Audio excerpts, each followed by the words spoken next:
Hello, good afternoon guys. Ito magluluto ako ng ulam ngayong hapunan. Ito kalabasa, tsaka sili, talbos ng kangkong, talbos ng sili. At ito naman ang hipon, lalo kang ng hipon. Igisa ko siya sa sibuyas at bawang. Ngayon ay mag-uumpisa na akong magluto. Tara, tingnan natin kung paano ko lutuin. Eto na, magigisa ako ngayon. Nilagay ko na ang sibuyas at bawang. Pinagsabay ko na kasi napakainit na ako ito. Kaya ayan.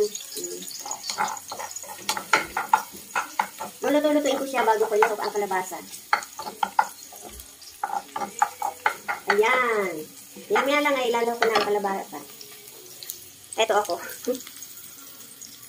Ayan o. Binigisa ko na siya.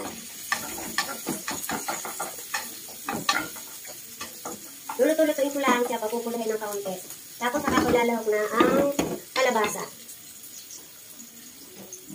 Nilagyan ko na rin ng labo para malasa. Ayan guys, ito na muli ako. Ito ay nagluluto na ng pang-ulam. Ito yan, ito hinahalo ko siya. Yan.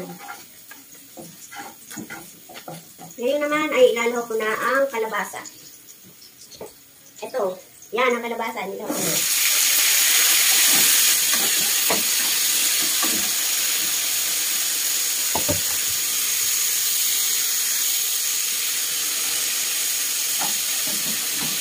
Maya-maya lang ay ilalaw ko na rin ang hipon para isa na lang lutuan. May gulay na, may hipon pa, so okay lang yun.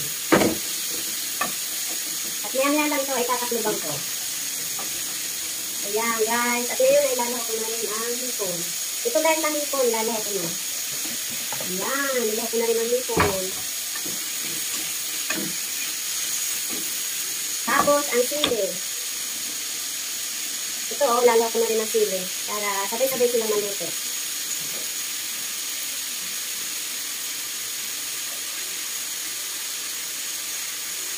At ito naman talbos ay kapag luto na saka ko ilalahok. Mamaya ito. Ayan guys, ngayon itatakluban ko na siya para maluto na at lumambot na. Okay guys, lalagyan ko naman paminta para isa na. Lalagyan ko na rin ang panlasa. O sige, bye-bye. At mamaya ipapakita ko sa inyo kapag luto na. Okay, bye-bye.